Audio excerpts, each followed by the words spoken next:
Көңүл бурулган жакка жашообуз ооп кете берет. Андыктан аны пайдалуу нерселерге, ошол катары ден соолукту жакшыртууга дагы каратышыбыз керек. Болбосо тез эле мүмкүнчүлүгүбүздү чектеп алабыз. Дегеним, убакыт өткөн сайын ар кандай оорулар менен ооруп, акырында кечтүү бир абалга түшүп.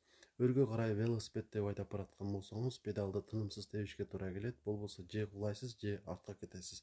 Ден соолук маселеси дагы кудум эле ушундай. Ден соолугуңуздун жакшы же начар болуусу эки адамдан көз каранды. Биринчиси албетте бул дарыгериңиз, экинчиси болсо өзүңүз.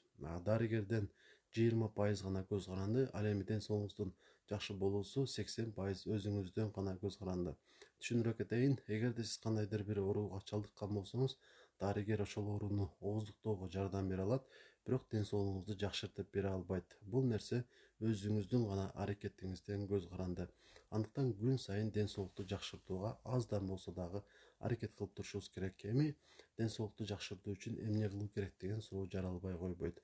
Бул боюнча төмөнкү сөздөй жооп бермекмин. Организмдин табигый муктаждыктарын берип турушубуз керек. Мисалы, таза суу, таза аба, жетиштүү уйку. Уйку боюнча айта турган болсом, аз уктоо эмес, кеч уктоо көбүрөөк зыян. Ошол себептен мүмкүн болушунча 11-12ден өтпөй уктаганы аракет кылышыңыз керек. Ансыз деле ал убакытта аткара турган маанилүү ишиңиз деле болбойт. Ар күнү деп айтпайын, эч кур дегенде бир жумада 4 жолу болсо дагы ушундай эртерээк жатканы аракет кылышыңыз керек. Анан албетте пайдалуу тамак аштар.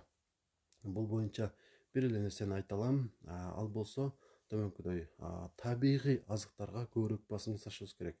Ал эми адам колу менен даяр болгон нерселерге азыраак басым жасашыбыз керек. Мисалы, бал менен шекерди салыштыралы.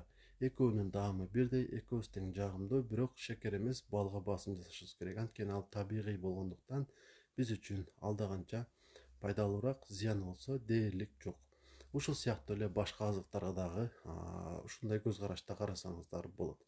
Анан дагы ден соолукту жакшыртуу боюнча эч кандай сыйкырдуу таблетка жок экендигин айткым келет. Кайсы бир адам сизге ушул нерсе аркылуу сенин ден соолугуң толук жакшырат, бардык оорулардан айыгасың деп айткан болсо, таптакыр ага ишенбеш керек. Анткени бардык нерсе эмгек менен гана болот. Эмгексиз эч кандай жыйынтык болбойт. Ден соолук маселесинде деле ошондой. Ден соолугуңузду жакшыртуу үчүн эртелик кеч эмгек кылышыңыз керек. Кантип көңүл буруш керек эң башкысы.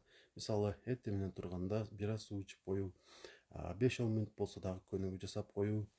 Анан жакшы маанайда жүрүүгө аракет кылышыңыз керек. Анткени жакшы маанайда жүрсөңүз, бактылуулук гормондору көбүрөөк бөлүнүп чыгат дагы, ал ички органдарыңызга дагы, ошол катары жүрөккө дагы оң таасир этет. Ал эми кечке стресс боло берсеңиз, сөзсүз түрдө ал сиздин ден соолугуңуздун начарлашына сөзсүз түрдө алып барат. Ар кандай начар оорулар менен ооруйсуздар.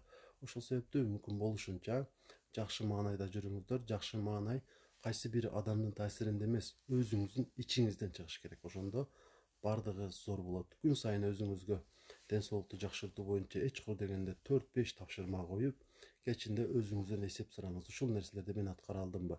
Жана бул нерсени ай сайын, андан кийин жыл сайын аткарып бара турган болсоңуз, сөзсүз түрдө сиздин ден соолугуңуз начарлабайт, жаштыгыңызды дагы көбүрөөк убакытка чейин сактап кала аласыз.